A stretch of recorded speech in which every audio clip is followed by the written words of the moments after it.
Halo anak-anak yang dikasihi Tuhan, Shalom. Nama Bapak adalah Simeon Nathanael. Kalian bisa panggil Mr. Nathan juga. Senang ketemu dengan kalian semua. Ya, hari ini kita akan belajar kebenaran hidup melalui pelajaran pendidikan agama Kristen dan budi pekerti yang dikeluarkan oleh Kementerian Pendidikan dan Kebudayaan Indonesia.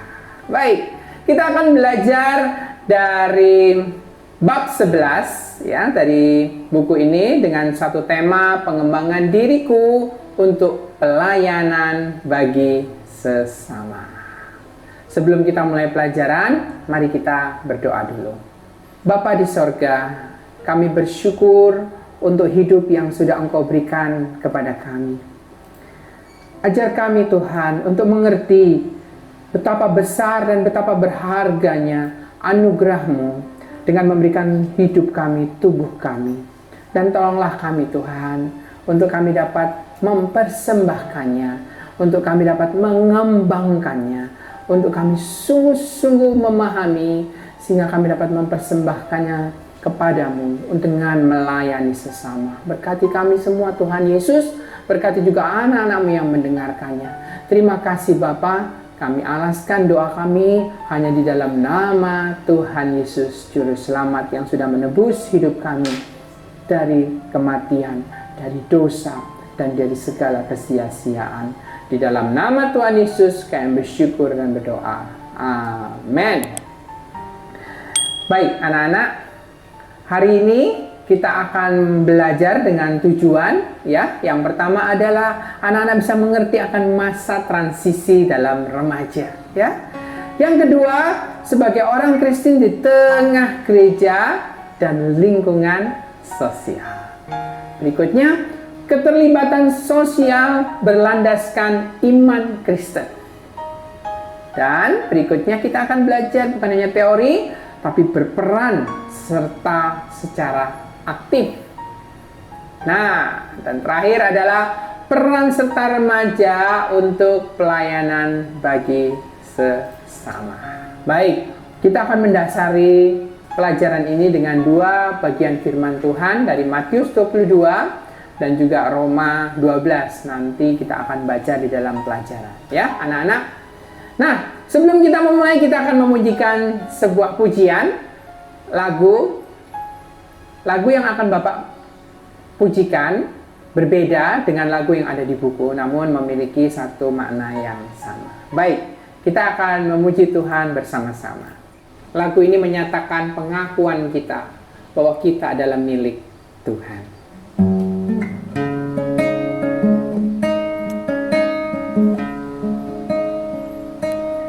Kau membuatku sesuai rencanamu.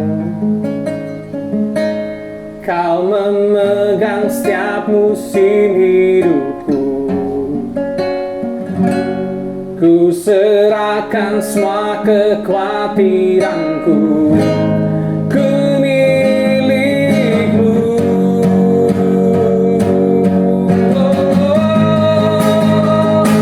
Semua kekuranganku kau pun tahu. Tetap kau pandang, tetap kau pandang indah dalamku. Ku angkat tanganku dan berseru, ku milikmu.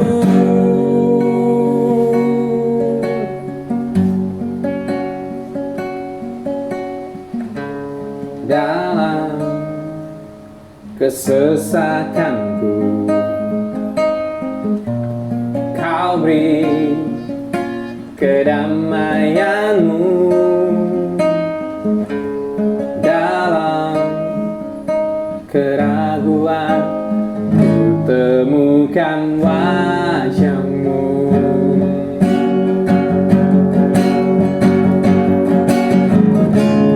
Karena pengorbanan Kau jadikanku baru. Sungguh ku terkagum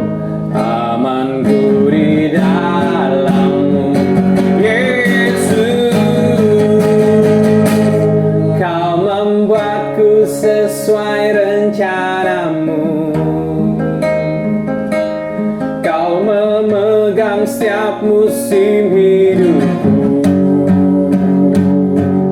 Ku serahkan semua kekhawatiranku ke milikmu.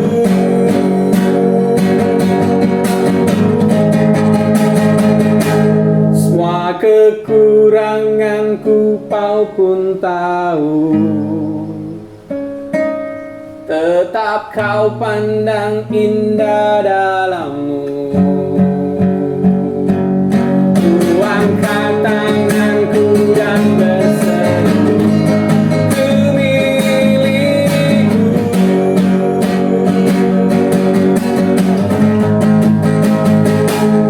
I am yours now forever. In your grace I surrender.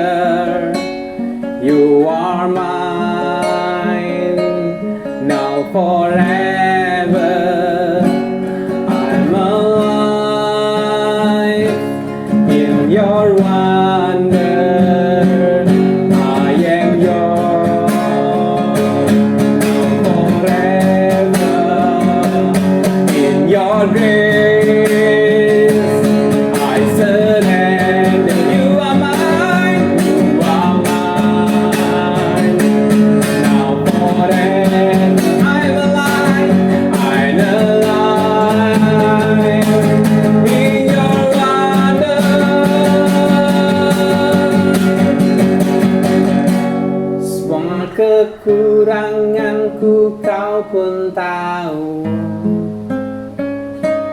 tetap kau pandang indah dalammu. Ku angkat tanganku dan berseru ke milikmu.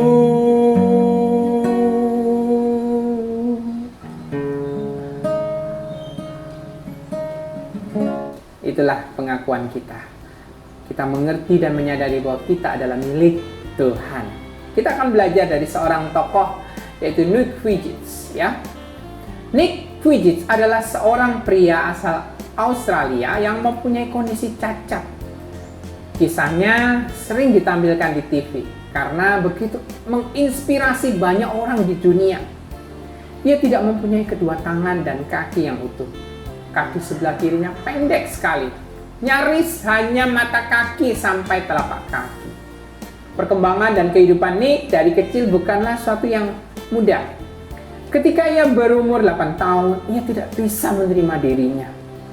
Ia hampir ingin bunuh diri. Tapi pada waktu selanjutnya, Nick, sekalipun dengan keterbatasan fisiknya, ia tetap belajar untuk menemukan potensi dirinya, menerima dirinya, mengakuinya, dan mensyukuri kasih Allah atas keberadaan dan keberlangsungan hidupnya. Ia tidak pernah berhenti untuk belajar dan mengembangkan dirinya, sekalipun tidak memiliki kedua tangan dan kaki yang utuh. Nah, ini ya, anak-anak bisa lihat di foto ya, betapa cerianya, tidak ada sedikit pun suatu perasaan yang kurang walaupun tubuhnya kurang. Ia dapat memainkan alat musik, berenang, makan, minum, mengurus dirinya sendiri, menjadi motivator yang luar biasa dan menjadi berkat bagi banyak orang. Nick adalah contoh seseorang yang berusaha mengembangkan dirinya dan dapat menjadi berkat bagi orang lain, bahkan dalam keadaan fisik yang tidak utuh sekalipun. Remaja Kristen masa kini dapat belajar banyak dari kehidupan Nick Vujicic dan keteladanannya untuk pelayanan bagi sesama. Nah, setelah kita belajar kisah Nick ini, ya, kita akan menyanyikan lagu Padamu Tuhan dan Allahku bersama guru dan teman-teman. Nah, namun kita tadi sudah nyanyikan bersama dengan lagu tentang penyerahan kita kepada Tuhan dengan milik-Mu. Baik, kita akan sekarang menjawab pertanyaan. Pesan apa yang sangat menyentuh yang saya dapatkan? Apa yang kalian dapatkan? Kalau Bapak melihat pesannya adalah Tuhan memberikan kita manusia tubuh yang begitu spesial dan bernilai, tidak terlepas dari keberadaannya. Mungkin ada cacat, tapi di hadapan Tuhan tubuhmu adalah sempurna dan begitu berharga. B. Pelajaran apa yang dapat diteladani mengenai pelayanan kepada sesama dari Nick Vujicic? Dia tidak memikirkan kelemahannya, tapi dia selalu berjuang untuk belajar bagaimana bisa melayani dengan kelemahan, keterbatasan, bahkan kelebihan yang dia miliki. Yang C. Spiritual yang seperti apakah yang dimiliki Nick Vujicic? Jelas, dia sungguh melihat bahwa Tuhan itu baik, Tuhan itu dahsyat dan luar biasa, dan dia tidak terbatas. Karena itu dia terus belajar untuk mengembangkan dirinya tanpa batas atau melampaui batas dirinya. Nah, saatnya kita akan belajar masa transisi, ya. Bagaimana pengalaman dan pendapatmu tentang remaja, ya, tentang dirimu sendiri? Masa remaja adalah masa yang indah, namun juga masa yang penuh gejolak. Beberapa aspek perubahan pada diri remaja di masa transisi menurut Wayne Rice dapat dijabarkan sebagai berikut. Yang pertama, ya, masa transisi. Dalam masa ini, remaja banyak mengalami perubahan secara fisik dan mengalami berbagai gejolak yang kadang-kadang terlihat seperti tidak normal. Misalnya, seorang remaja begitu mudah berubah dalam waktu yang singkat, tiba-tiba senang dan tiba-tiba merasa sedih, tiba-tiba semangat dan tiba-tiba merasa tidak punya semangat. Pada umumnya, remaja dikenal dengan masa pencarian jati diri. Siapa sih aku ini? Pada masa inilah seorang anak mencoba meninggalkan hal-hal yang kekanak-kanakan dalam usahanya untuk menemukan identitas dirinya. Nah, yang kedua, masa bertanya.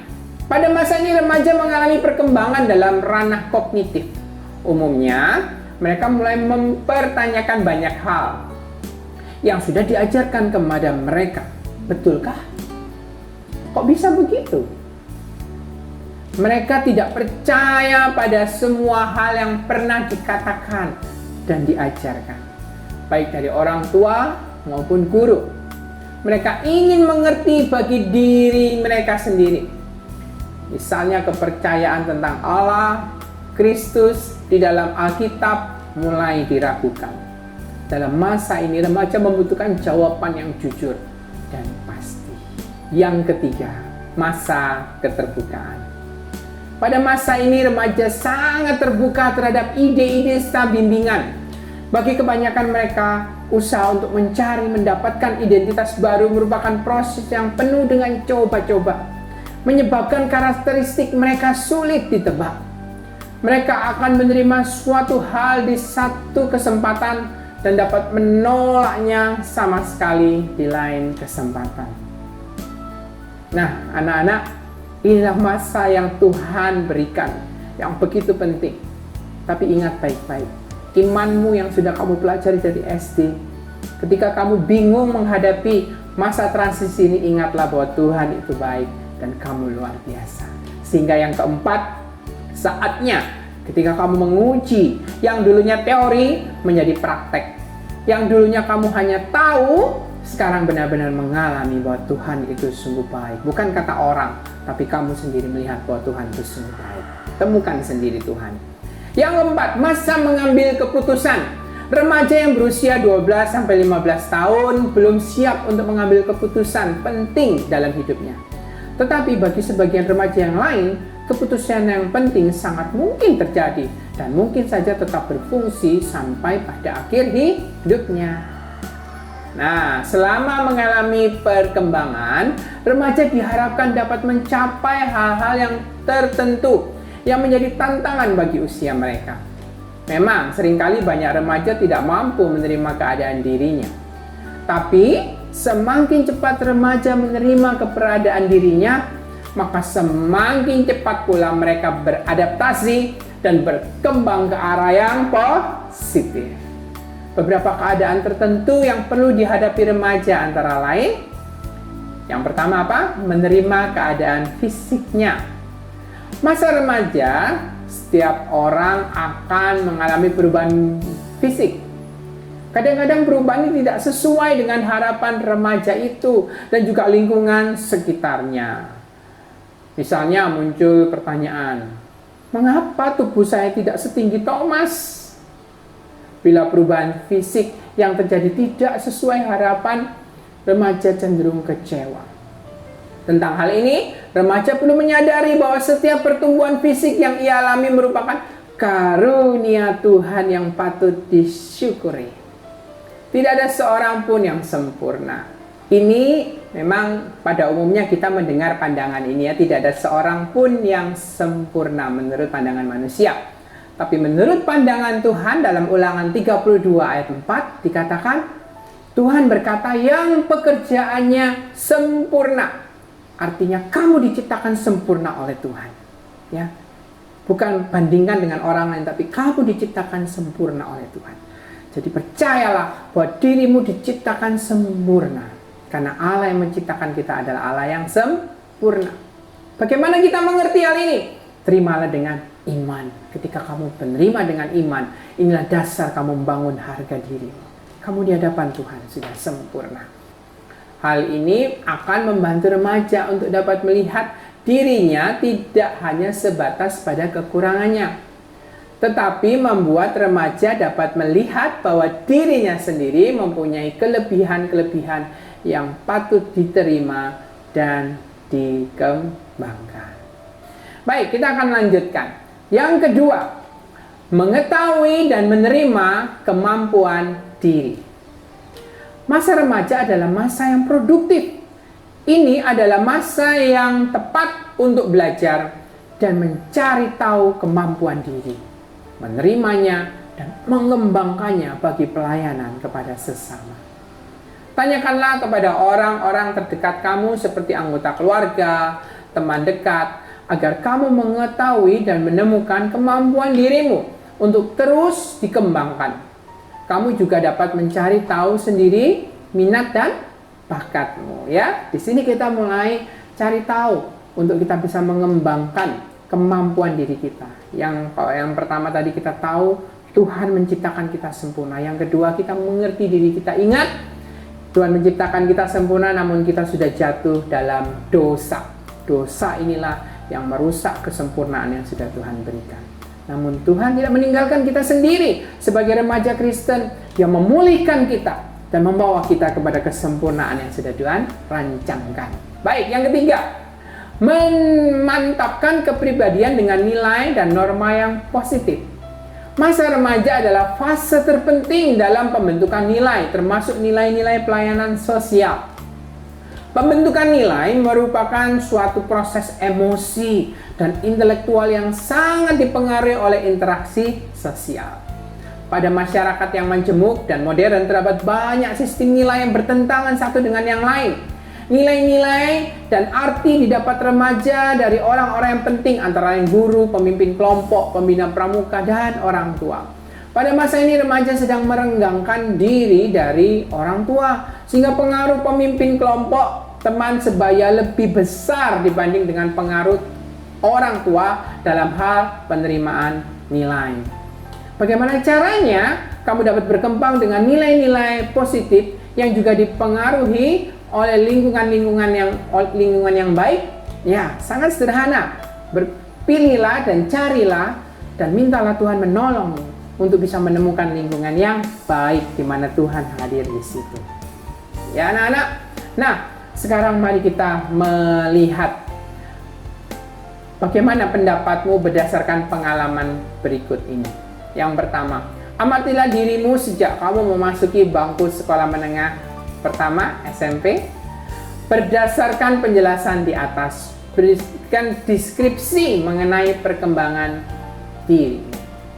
Yang pertama, aspek fisik yang dulunya kecil menjadi lebih besar, ada perubahan ya. Kalau yang laki mulai berjakun, baik yang wanita maupun pria ada perubahan.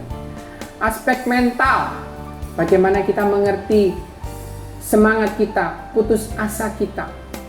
rasa percaya diri kita, rasa minder kita, aspek mental, mengerti keberadaan diri kita. Aspek sosial, bagaimana kita belajar berteman, bagaimana kita belajar ada orang yang suka dan tidak suka, bagaimana kita bisa diterima dan ditolak. Aspek spiritual, disinilah yang paling penting anak-anak. Ketika kamu bertemu dengan Tuhan, satu sisi, ketika kita menyadari bahwa kita orang terhilang, kita butuh Tuhan. Temukan Tuhan saat ini. Tuhan bukan hanya Tuhan yang kau dengar, tapi Tuhan juga yang kau kenal, dan juga Tuhan yang kau alami dalam hidup ini. Inilah masa yang begitu penting sekali dalam hidup. Jangan lewatkan masa ini. Nah, yang kedua, masa transisi apakah yang sangat berkesan yang kamu alami sampai saat ini? Ya, mungkin banyak ya. Masa transisi apa ya? Mungkin tubuhku kok kayaknya tidak seperti dia. Atau aku menyadari aku ini orangnya gampang emosi naik turun. Ya. Atau tadi aku mulai meragukan, Tuhan itu ada atau enggak sih? Bapak pernah bertanya, apakah Allah itu mentang-mentang Allah? Terus kita harus menyembah dia. Kok nggak sopan sekali? Tapi itu pertanyaan Bapak ketika seumur kalian. Namun, di dalam pertanyaan itu Bapak datang kepada Tuhan. Dan Tuhan membuktikan bahwa dia benar-benar Allah. Dia menyelamatkan Bapak, menyembuhkan Bapak yang terlebih besar, yang mengampuni segala dosa Bapak, tidak pernah menyerah dalam hidup Bapak. Alami itu. Bapak hanya bisa menyaksikan, tapi kalian sendiri yang harus berjalan bersama Allah dan menemukan Allah. Dan ingat, Allah tidak akan pernah meninggalkan, Allah tidak akan pernah mengingkari janjinya. Orang yang mencari Allah, dia akan bertemu dengan Allah. Kejar Allah sampai kau benar-benar melihat Allah melalui Yesus Kristus yang sudah turun menjadi manusia. Ketiga, bagaimana pendapatmu bahwa ternyata Tuhan menghendaki perkembangan dirimu juga berguna dalam pelayanan bagi sesama? Hah, masa sih? Ngapain ngurusin orang lain? Yang penting kan aku happy. Itulah awal kematian. Kalau kita hanya berpikir yang penting aku, itulah tandanya kita belum mengenal Tuhan. Barang siapa kehilangan nyawanya, karena Yesus, dia justru akan mendapatkannya. Namun kalau kita ingin mendapatkan, justru kita akan kehilangan. Kita akan belajar lebih lanjut ya. Nah, berikutnya, orang Kristen di tengah gereja dan lingkungan sosial. Kita berada di tengah-tengah komunitas Kristen atau gereja. Ya anak-anak, oleh karena itu penting bagimu untuk memahami arti hakikat gereja. Meskipun dalam pembelajaran awal, hal ini sudah banyak kita bahas. Tetapi dalam pembelajaran ini kita akan kaitkan dengan pelayanan bagi sesama. Dalam bab 1 sudah dijelaskan makna gereja. Gereja ada sebab Tuhan Yesus memanggil orang menjadi muridnya.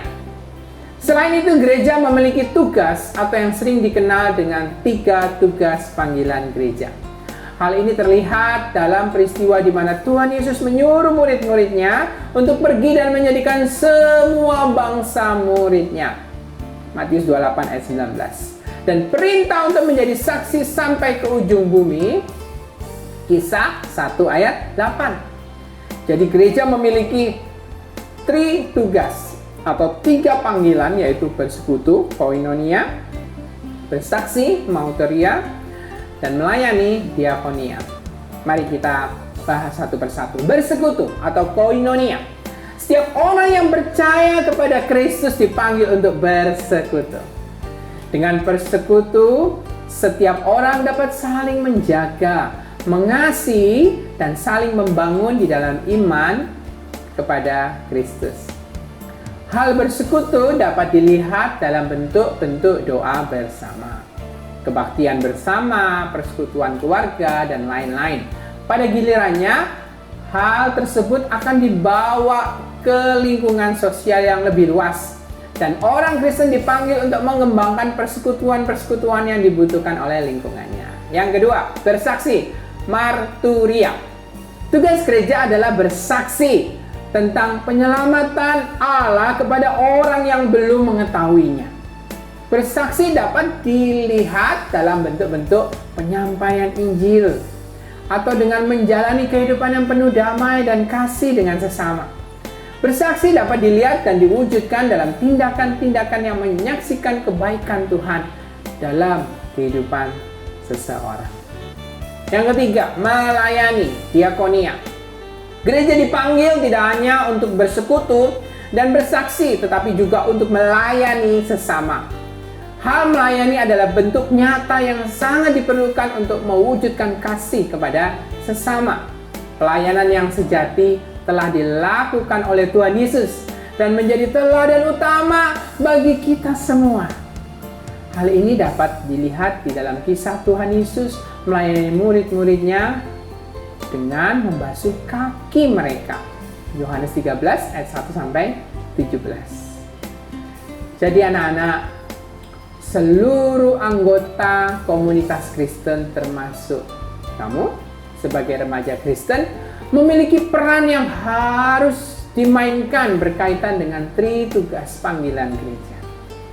Setiap orang Kristen dipanggil untuk menjadi pelaku aktif firman Tuhan lewat kesaksian hidupnya di tengah lingkungan sosial. Hal itu dapat dilakukan sebagai pribadi maupun bersama orang Kristen lain dengan menampilkan tindakan dan gerakan untuk melindungi sesama manusia serta seluruh alam ciptaan. Setiap orang Kristen dipanggil untuk mengembangkan spiritualitas manusia baru yang sudah dikuduskan oleh Tuhan di tengah-tengah masyarakat. Spiritual seperti ini akan membangun lingkungannya sesuai dengan tuntunan Roh Kudus. Spiritual tersebut akan memampukan orang Kristen menumbuhkan kasih yang sungguh-sungguh kepada Allah pada saat yang sama secara aktif peduli kepada sesamanya sebagaimana Tuhan melihat dan mengasihi mereka. Nah, spiritual seperti ini akan melahirkan kesatuan yang utuh antara kehidupan rohani dan aktivitas sosial. Terdorong oleh spiritual seperti inilah orang Kristen dimampukan untuk terlibat dan menunaikan tugas mereka bagi gereja. Dan dengan semangat Injil memberi sumbangsih bagi lingkungannya. Ada orang Kristen yang kehidupannya terpisah atau terbelah. Pada satu pihak mereka memiliki kehidupan rohani dengan tuntutannya. Di pihak lain mereka memiliki kehidupan duniawi di keluarga, di sekolah, tempat pekerjaan, atau yang memiliki hubungan dengan lingkungan sosial. Nah, hal ini tidak boleh terjadi. Kedua kehidupan itu harus disatukan dengan firman dan kehendak Allah sebagai titik rujukan. Jadi intinya anak-anak, kita mau persembahkan hidup kita kepada Tuhan dengan melayani sesama. Nah, berikut ini ada satu kegiatan wawancara yang bisa kalian lakukan di sekitar kalian ya. Jadi wawancarilah tokoh agama di lingkunganmu, baik pendeta, majelis, atau orang yang lain. Nah, beberapa pedoman wawancara disediakan untuk kamu adalah, coba nanti dilakukan ya. Apa sajakah bentuk-bentuk pelayanan sosial yang sudah dilakukan di gereja, jemaat, bagi lingkungan? Apa? Mungkin memberikan pengobatan gratis, atau kegiatan menolong orang yang sakit ya, memperbaiki jalan bisa, banyak. Nah, nanti kalian bisa tanyakan. Apa yang mendasari pelayanan gereja bagi sesama? Jadi apa? Apa karena keharusan? Nggak tahu, pokoknya harus tidak. Karena kasih, kepedulian, karena ingin menyaksikan bahwa Tuhan kita itu baik. Tapi silakan ditanyakan lebih jauh. Hal-hal apa yang menonjol yang dialami oleh sesama di lingkungan gereja atau jemaat? Apa yang menonjol di lingkungan kalian apa? Ya, mungkin ada yang sebagai nelayan, petani, ya. Kalau nelayan mungkin butuh jaring, atau ada yang berkebun ya, atau ada yang bekerja banyak di pabrik sehingga waktunya begitu banyak. Nah, silakan hal apa yang menonjol di lingkungan tempatmu berada. Baik ya. Yang berikutnya, apa yang dipelajari gereja orang Kristen dalam proses melayani sesama? Oh, aku belajar ternyata seorang nelayan itu kebutuhannya adalah butuh untuk malam hari ya, untuk lebih dijaga. Mereka bekerja di malam hari ke laut, mungkin banyak sekali dari petani, mungkin kesulitannya ketika ada hama atau cuaca, mereka harus menjaganya. Banyak sekali dalam kegiatan di kota, tantangannya apa? Ya, mungkin pergaulan atau mungkin ada ancaman. Nah, coba kalian tanyakan ya bagi tokoh-tokoh agama yang ada. Baik, kita lanjutkan yang D, keterlibatan sosial berlandaskan iman Kristiani. Hidup kita di tengah-tengah lingkungan sosial sudah seharusnya dilandasi oleh iman dan ketaatan untuk melakukan kehendak Tuhan bagi pembaharuan lingkungan. Sekali lagi, karena kasih kita kepada Tuhan. Untuk itu dibutuhkan pembaharuan dalam tingkah personal maupun sosial yang dapat merefleksikan nilai-nilai keadilan, perdamaian, ketaatan, solidaritas, ketulusan, dan keterbukaan. Pembaruan seperti itu adalah tuntutan Kristiani yang berat kalau kita melihat sebagai tuntutan. Tetapi Tuhan maunya kita melihatnya sebagai panggilan, bukan tuntutan, karena kasih itu tidak menuntut, kasih itu selalu memanggil, ya. Nah, meskipun demikian, ada jaminan dari pribadi yang sudah lebih dulu menjalani dan menghadapi situasi sulit sebagaimana kita hadapi saat ini. Pribadi tersebut adalah Tuhan Yesus. Dia sungguh rindu hidup bersama kita. Dia rindu hidup di dalam kita. Karena dia sendiri berjanji kepada kita di dalam Matius 28 ayat 20, "Aku menyertai kamu senantiasa sampai kepada akhir zaman." Wow, luar biasa. Inilah kehormatan ketika kita melakukan semuanya itu. Kita sedang bersama-sama Tuhan. Alkitab mengajarkan kepada kita bahwa Allah telah memberikan kepada kita suatu kesempatan untuk mengatasi masalah, kejahatan, dan menggapai kebaikan dan kehendak Tuhan. Untuk itu Kristus telah menebus umatnya dengan memberikan dirinya secara utuh. Dan harganya telah lunas. Harga untuk menebusmu, harga untuk membayarmu menjadi miliknya sudah lunas. 1 Korintus 6 ayat 20. Kamu telah dibeli dan harganya sudah lunas dibayar. Karena itu persembahkan dirimu untuk kemuliaan Tuhan.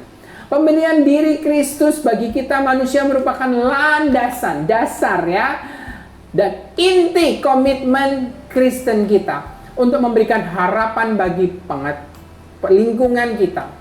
Karena penebusan Kristus, hal-hal yang lama telah mati. Dan kita perlu mengembangkan sifat-sifat maupun kekuatan dalam pengharapan teguh akan janji-janji Tuhan. Sambil terus mengembangkan diri dalam pelayanan bagi sesama. Kita bandingkan dengan Efesus 4 ayat 16. Sampai kapan? Sampai selama-lamanya. Juga bukan hanya sampai mati, tapi sampai selama-lamanya. Apa yang kita kembangkan dalam hidup ini akan kita bawa ke surga, ya. Dan itu akan sampai selama-lamanya. Luar biasa bukan pengharapan kita dalam Kristus, anak-anak remaja yang dikasihi Tuhan?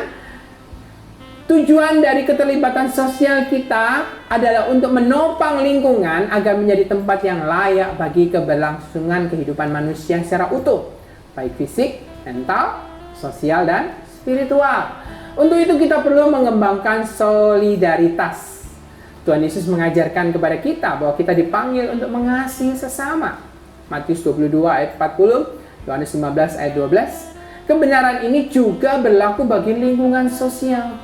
Kasih yang sejati adalah perintah sosial yang sangat penting.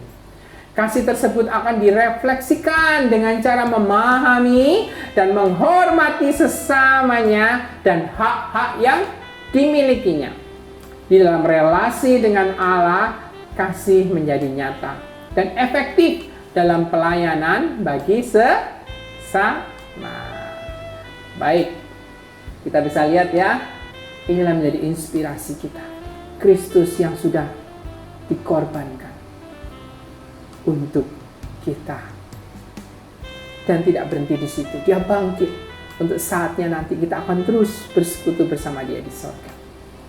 Tuhan Yesus menderita bagi semua orang, bukan hanya bagi kalian dan Mister, tapi semua orang di dunia ini. Ya, tujuannya apa? Agar dapat menyelamatkan semua orang dari dosa, agar dapat mengembalikan manusia kembali dalam panggilan yang sudah Allah berikan. Memang selama di dunia kita berjuang karena ada dosa.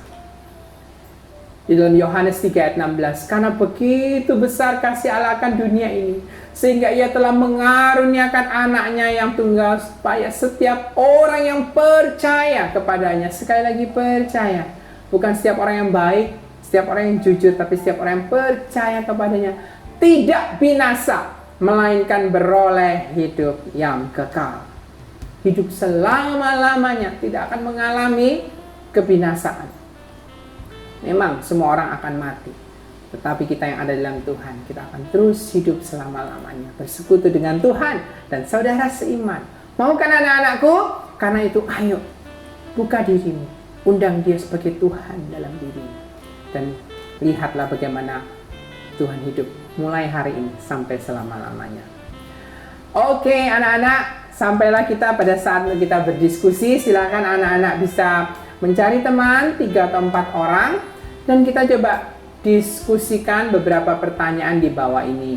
Kemudian silakan ceritakan, bagikan, presentasikan di depan kelas, dan berikan satu penghargaan berupa tepuk tangan untuk kelompok yang telah menyelesaikan presentasi. Ya, inilah perintah Tuhan Yesus, ya, yang paling agung, perintah yang paling utama dalam Matius 22 ayat 37 sampai 40. Jawab Yesus kepadanya, kasihilah Tuhan Allahmu dengan segenap hatimu, dan dengan segenap jiwamu, dan dengan segenap akal budimu. Itulah hukum yang terutama dan yang pertama. Dan hukum yang kedua yang sama dengan itu ialah kasihilah sesamamu manusia seperti dirimu sendiri.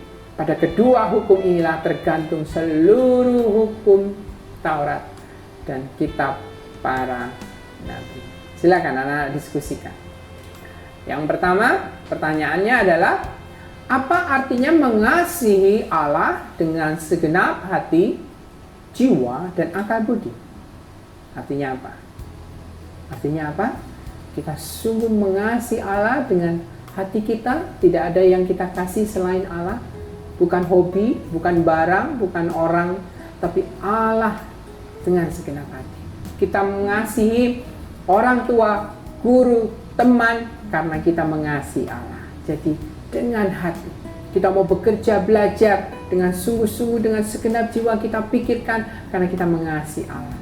Dan akal budi, kita pikirkan cara solusi yang terbaik, pemecahan masalah terbaik, karena kita mengasihi Allah, kita pikirkan. Ya, nah itulah artinya. Coba kalian diskusikan lebih dalam, karena dua perintah ini saling berkaitan. Kita sungguh menerapkan kasih Allah dengan segenap hati melalui kita mengasihi manusia. Yang B, apakah perbedaan antara mengasihi diri sendiri dan sikap egoistik? Oh, kadang ini ya, loh kan aku sayang diriku, makanya aku tidur terus, kan biar enak kan, diriku nggak usah capek-capek belajar. Hello, ya, itu beda, itu egois, ya. Apa bedanya egois dan mengasihi diri sendiri? Bedanya yang paling penting adalah ketika kita mengasihi diri sendiri, kesadaran bahwa tubuh ini adalah milik Tuhan. Ketika kita mengasihi diri sendiri, kita sadar bahwa kita mau memberikan yang terbaik kepada tubuh kita berdasarkan kacamata Tuhan. Tapi egois adalah kita mengasihi diri, kita menyenangi diri sendiri, membiarkan diri kita ini senang berdasarkan kacamata kita dan dosa yang sudah ada dalam hidup kita. Itu bedanya, ya. Kalau mengasihi diri melihat Tuhan, kalau egois hanya melihat pada diri yang sudah rusak karena dosa. Sehingga keinginan kita yang menurut kita baik tanpa firman Tuhan, itu adalah hal yang merusak. Contohnya malas tadi, ya. Bagi kita enak nggak belajar kan, itulah egois. Ketika kita tidak berbagi, ada orang yang kesusahan, yang penting aku enak, itulah egois, ya. Mata kita tertutup dan tidak melihat akan penderitaan orang lain. Bila ada dari kamu yang menyadari akan keadaan ini, aku memang orang egois, itu adalah suatu awal yang baik. Buka dirimu, biar Tuhan masuk dalam dirimu, menciptakan manusia yang baru, sehingga kamu bisa melihat seperti Tuhan melihat. Baik, berikutnya yang C. Menurut kelompokmu, apa yang dapat dilakukan oleh remaja secara konkret untuk sesamanya? Nah, kalau kamu sudah terbuka, apa yang bisa kamu lakukan dengan sesamamu? Mari kita lakukan. Apa ya kira-kira ya? Ada teman yang sakit, kita kunjungi. Ada teman yang nggak ngerti, pasti ada kan? Kita bantu. Ada teman yang lemah, mungkin kita gampang untuk membuat candaan, guyonan, untuk bully. Enak ya kadang-kadang, jujur enak. Tapi kita tahu ini tidak baik, ini melukai. Kita mau stop bullying, ya, karena kita mencintai Tuhan. Nah, berikutnya yang E. Berperan secara arif. Dalam perkembangan hidup kita, tidak terlepas dari lingkungan sosial. Karena itu remaja mau tidak mau perlu dan harus terlibat dalam kehidupan bersama, sesama, dengan sesamanya. Mungkin banyak di antara kamu yang merasa tidak perlu memikirkan atau terlibat dalam lingkungan yang lebih besar. Peran ini dijalankan oleh orang tua. Tetapi ketika memasuki masa remaja, kamu akan melihat bahwa kini tiba saatnya untuk kamu pun ikut terlibat dan turut bertanggung jawab terhadap kehidupan sesama. Ada beberapa tahap dalam menentukan langkah untuk memahami, menilai keadaan, mengambil keputusan, dan mendorong suatu tindakan. Ketiga tahap tersebut adalah yang pertama, melakukan refleksi, perenungan terhadap realitas yang ada. Di sini kita perlu mendengarkan berbagai pendapat yang baik dan tajam. Yang kedua, melakukan evaluasi terhadap realitas tersebut dan menganalisanya di dalam terang rencana dan kehendak Tuhan. Yang ketiga, mengambil keputusan berdasarkan langkah-langkah yang sebelumnya. Baik, tindakan yang bijaksana memungkinkan kita untuk mengambil keputusan yang baik dan konsisten dengan keyakinan iman kita, dengan pertolongan Tuhan bersama Yesus. Disinilah terlihat terkaitan antara kearifan Kristiani dan pengembangan diri remaja untuk pelayanan bagi sesama. Akan lebih baik lagi apabila gereja kamu memiliki program-program yang melibatkan remaja. Misalnya, gereja melibatkan remaja untuk membuat karya atau pelayanan bermakna bagi sesama. Remaja dilibatkan untuk mengembangkan bakatnya dengan membuat kerajinan tangan, membuat lagu, terampil mendengarkan sesama, menyampaikan firman Tuhan, bisa ya, dan lain-lain. Nah, silakan dibuat karyanya ya. Jadi, kalian bisa membuat karya tentang keterlibatan bagi sesama dengan beberapa alternatif. Di antaranya, membuat pembatas Alkitab berisi komitmen untuk mengikuti kehendak Tuhan, menjadi remaja yang terlibat dalam pelayanan bagi sesama. Pembatas Alkitab ya, kalian buat, kalian bisa bagikan. Atau dua, membuat gambar, puisi, doa, bahkan lagu, atau lukisan yang berisi ajakan untuk terlibat secara aktif bagi sesama. Tempelkan di majalah dinding sekolah.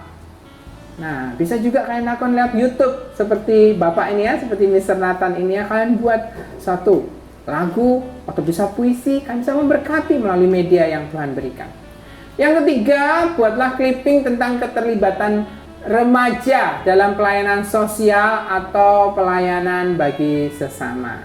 Jadi coba kumpulkan gambar-gambar remaja-remaja yang sudah melakukan, atau kamu melakukan dan kamu buat suatu foto dan kamu buat sebagai bentuk karya yang bisa kamu persembahkan kepada Tuhan.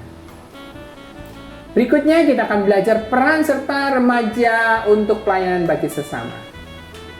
Dalam bahasa Inggris, kata tanggung jawab itu berarti responsible. Dibentuk dari dua kata, yaitu response artinya tanggung jawab dan able artinya mampu. Jadi kata responsible artinya adalah mampu menjawab akibat-akibat yang ditimbulkan oleh tindakan kita ya.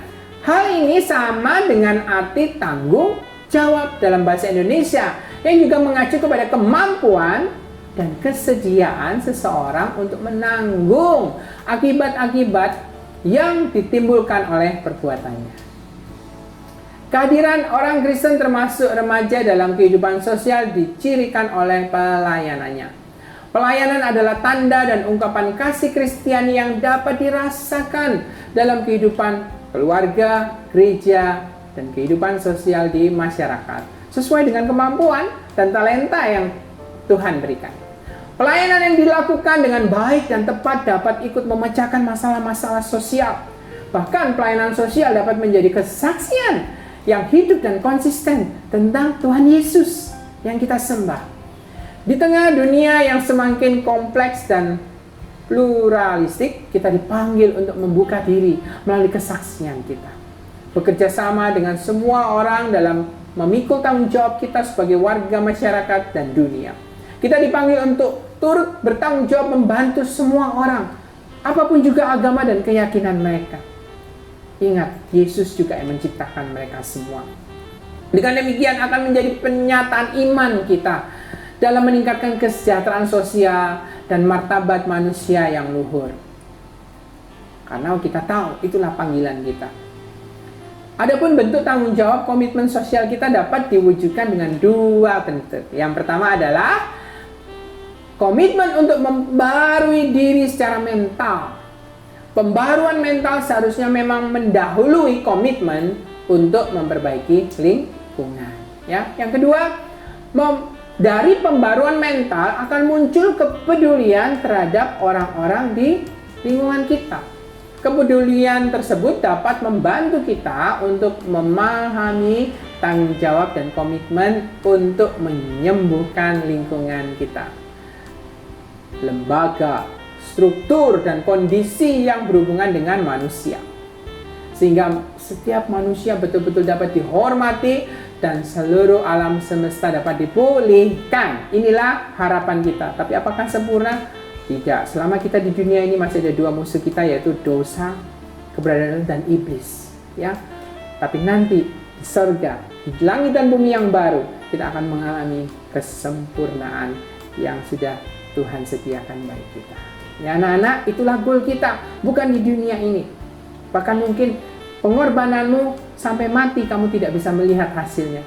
Tetapi kalau kamu melihat pada pengharapan kita di sorga, walaupun kamu tidak melihat hasilnya hari ini, tapi di sorga kita akan bersorak-sorai dan menikmatinya bersama-sama akan setiap kasih yang sudah kita berikan kepada sesama.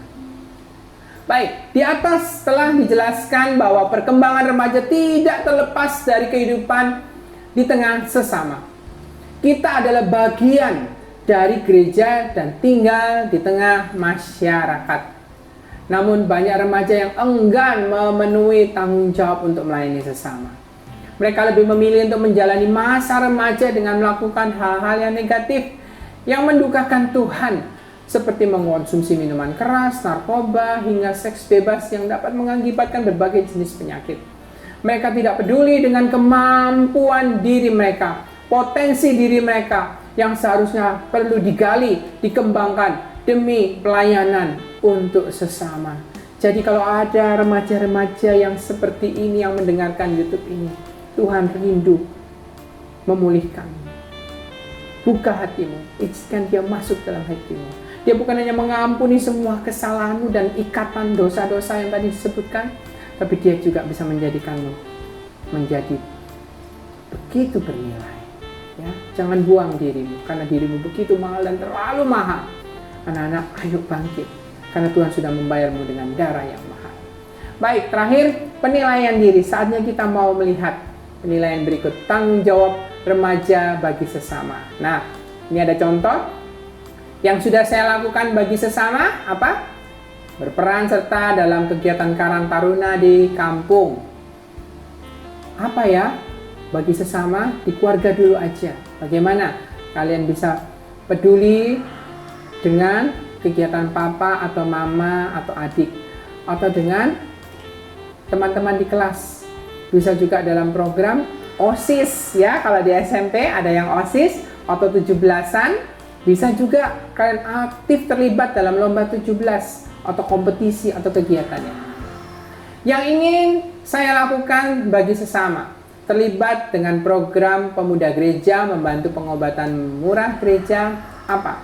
Kalian bisa ikut dalam pelayanan musik, mimbar mungkin di gereja ya, atau melakukan kunjungan dari gereja, kalian kunjungi teman-teman yang tidak atau undur dari gereja. Bisa kalian lakukan, itu bagian daripada pelayanan pada sesama. Cara melakukannya, berkomunikasi dengan pengurus pengobatan murah gereja dan mohon dijadwalkan. Apalagi, ya sama, menghubungi koordinator pelayanan gereja, baik itu musik mungkin, kalian bisa lakukan, atau bagian pelayanan untuk kunjungan, kalian bisa lakukan, atau kalau bagi ada lomba, kalian bisa ikut serta, ya, atau kegiatan, bisa kalian lakukan. Mulai bertanya, mulai datang dan menanyakan, atau kalian bisa membuat ide dan kembangkan di lingkunganmu. Ayo, gimana persiapan 17 Agustus ini kita mau rayakan? Nah, mulai bisa kalian terlibat ya. Tanyakan kepada pengurus RT mungkin RW. Baik. Nah, saatnya kita akan melakukan penilaian. Pernahkah kamu merasa dirimu kurang dibanding teman-teman kamu yang lain? Kalau Lia, apakah itu? Kurang cantik, kurang ganteng, kurang pinter, kurang tinggi, kurang kurus, kurang terkenal di antara teman-teman, kurang kaya. Coba dilihat. Ya. Kembali ketika kamu diserang dengan pikiran-pikiran itu, lihatlah kembali kamu adalah milik Tuhan yang begitu bernilai dan berharga, yang sudah diciptakan dengan sempurna berdasarkan Ulangan 32 ayat 4. Setelah kamu membaca kisah Need Fidgets, masih pantaskah kamu merasa dirimu kurang? Coba ceritakan kepada temanmu. Kalau ada siswa yang duduk sendirian, ia boleh bergabung dengan temannya yang lain. Nah, cari teman. Coba ceritakan. Iya ya, gimana ya setelah kita melihat dan belajar dari Need Fidgets? Yang ketiga, di atas dikatakan, ada orang Kristen yang kehidupannya terpisah atau terbelah. Berikan contoh-contohnya dan jelaskan mengapa keadaan seperti itu tidak baik dan tidak diharapkan oleh Tuhan Yesus. Contohnya, di gereja memuji Tuhan dengan semangat, tetapi di sekolah nyontek. Itu terpisah, ya. Di gereja Tuhan sopan dan ramah. Terus kalau ketemu teman, wah mulutnya ya luar biasa ya. Semua kata-kata yang tidak pantas keluar. Nah, itu kehidupan yang terpisah. Tuhan mau kehidupan kita satu. Karena Tuhan kita mengasihi kita. Ada Tuhan yang satu juga. Sebutkan program-program apa saja yang sudah pernah atau yang dapat dikembangkan oleh gerejamu untuk remaja-remaja di luar gereja yang ada di sekitarnya. Ya, bisa tadi ya dalam kegiatan-kegiatan nasional, apakah itu 17 atau ada yang membutuhkan, atau ada kebutuhan di lingkunganmu, perbaikan jalan, mungkin ada suatu proyek yang bisa kamu ikut ambil bagian. Nah, saatnya kita akan membaca kesimpulan, ya, rangkuman dari semua pelajaran yang sudah kita pelajari. Masa remaja adalah masa transisi yang penuh gejolak, sebab secara signifikan remaja tengah mengalami perkembangan baik dari segi fisik, mental, intelektual, dan spiritualitas. Remaja Kristen dipanggil untuk terlibat dalam pelayanan bagi sesama yang dikasihi Tuhan. Remaja Kristen diharapkan dapat menerima keadaan dirinya, mengetahui dan menerima kemampuan dirinya, dan dapat mengembangkan dirinya untuk pelayanan bagi Tuhan dan sesama. Anak-anak Tuhan perlu melakukan pelayanan kepada sesama dengan penuh tanggung jawab, serta dengan pertimbangan secara arif. Yuk kita lengkapi ayat Mas ini ya. Ini ayat yang Mas yang begitu baik ya. Roma 12 ayat 1. Ya. Karena itu demi kemurahan Allah aku menasihatkan kamu supaya kamu mempersembahkan dirimu sebagai persembahan yang hidup, yang kudus, dan yang berkenan kepada Allah. Tambahan lagi ya, ada kurang, tapi itu penting. Itulah ibadahmu yang sejati. Ya, biar ini menjadi ayat yang selalu kita ingat.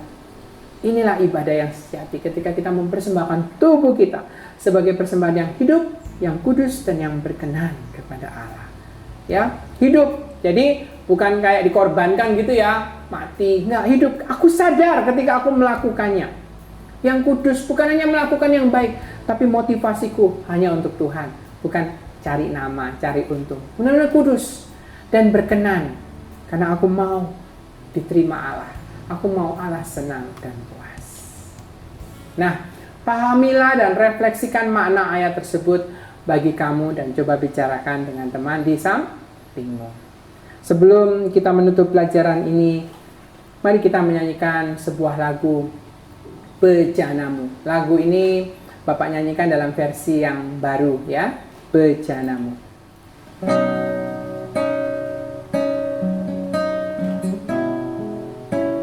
Kekuatan di jiwaku, ketenangan batinku, ada dalam hadirat-Mu, ku menyembah-Mu.